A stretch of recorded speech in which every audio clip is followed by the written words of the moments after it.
The information wey be say wey dey reach our office right now na be say they say one oil company for inside Biafra land they don carry am down o, and as we dey talk right now e dey burn yata. No be small thing o. Dey now come dey ask na who come do this one o. They say that na the Simon Ekpa wey be Biafra government in exile. No be small thing. Now come say hey oil company, this one e go touch Nigeria somehow, because na this na me they still keep Biafra and Nigeria together. This one now go make them go dey run kitikiti, they go dey run katakata. No be small thing o. My people, as we dey talk that one right now the top talk in Nigeria House of Assembly as we are speaking right now is to make all the whole citizens to get their own kala, so that any challenge wey come by terror they go fit defend themselves. No be small thing o. As we dey talk that one, the President General of N0w he don call out Bola Ahmed Tinubu government to make sure that include Igbos of anything he's doing if he want Nigeria to move forward, because Igbos are nation builders. If they no gree say they no include Igbo, that means Nigeria will not move forward. No be small thing, my people. Let me play you this video of where this our brother dey talk, so that every citizen for inside Nigeria get his own kala to defend himself against the people who want to take over the nation. Let's watch the video together before we come back and continue. I think I completely agree with the senior advocate. It's time Nigerians bear arms, because I recall, I think it's about 2016, 2017, there was a seminar organized by the Office of the National Security Advisor, and I did mention in that conference that there is need to liberalize the carrying of arms by Nigerians, and I was roundly condemned. I still maintain that position, because the only difference between these people carrying arms and ordinary citizens going about their lawful deeds is because they are carrying arms. If they don't carry arms, I don't think they'll be in position to do what they are doing. The argument that if you allow Nigerians to carry arms, it will be abused. I agree. Isn't there a tendency for that to happen? There's tendency for abuse, but we should not also, the primary purpose of government, like you said in the intro, is welfare and security of the people as provided for enshrined in our constitution.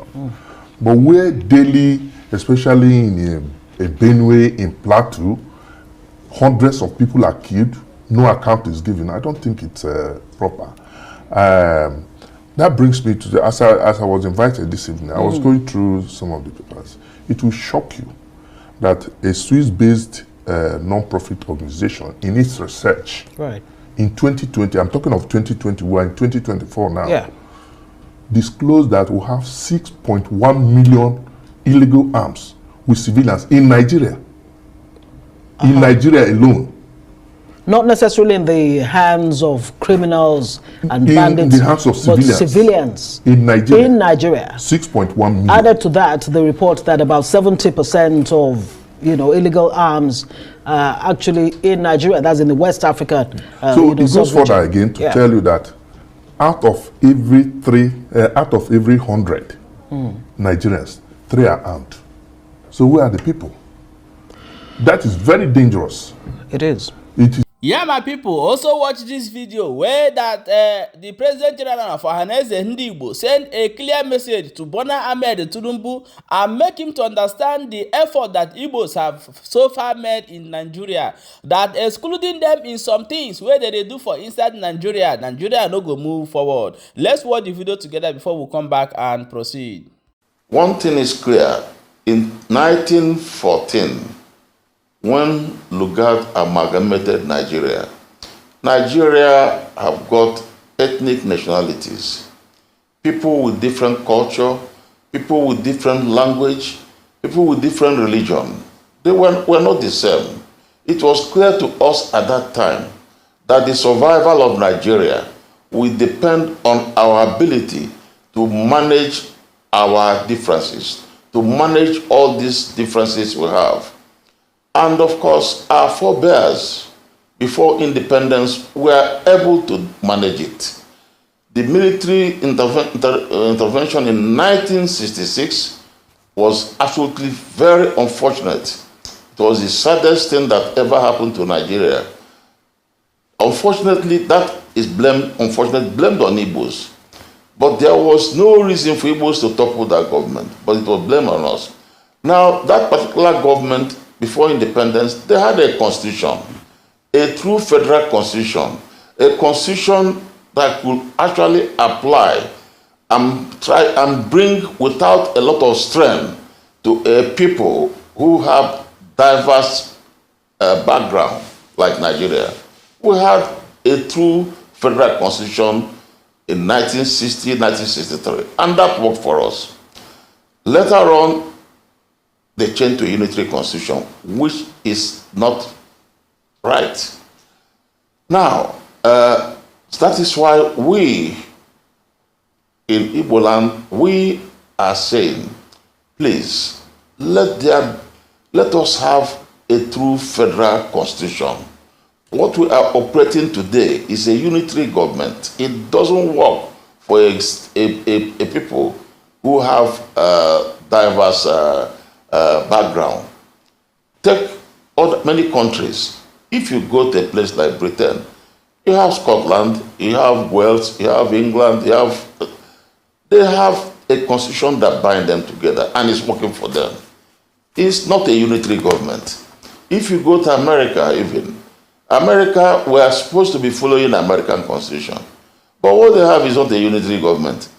Every state in America have got a certain level of autonomy.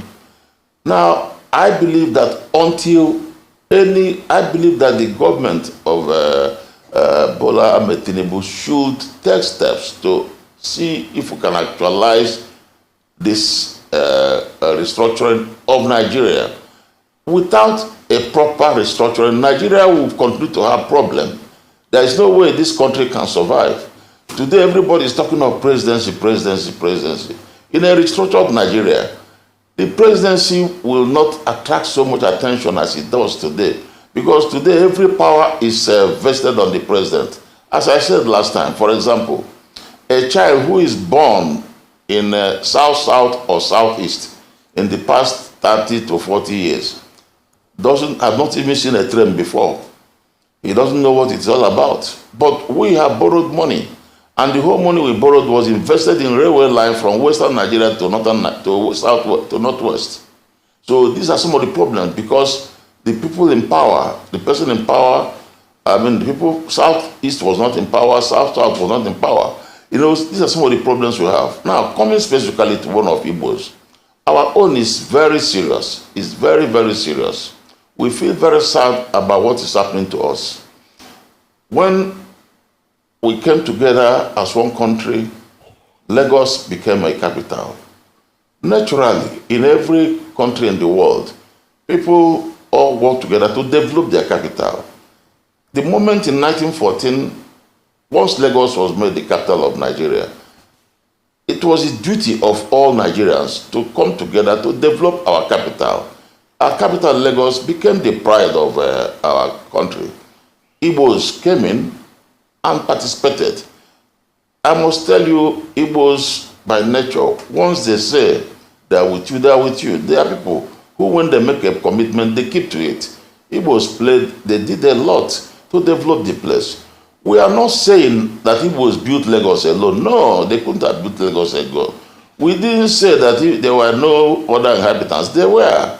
So the point is that, but you see, right, they played a major role in shaping the destiny of Lagos today. Yes, now, the same thing with Abuja. When Abuja was made the federal capital, it was moved in. Now, today, Igbos have been Igbos have been abused and been insulted, called all sorts of names, called greedy because of their efforts to develop Abuja and Lagos. Even up to a point that people are now saying, because in the last election, a candidate Peter Obi, who was supported by majority of Igbos. Mark you, not every Igbo man voted for Peter Obi, because this is a democracy. there were Igbos in APC. Igbos in APC voted for APC candidates. Yeah, my wonderful people, share this video and make sure that this video goes viral. Share this video because what is happening in this nation, everybody needs to know wetin dey go on. No be small thing. My people, abeg, may you let us know your own contribution in comment section.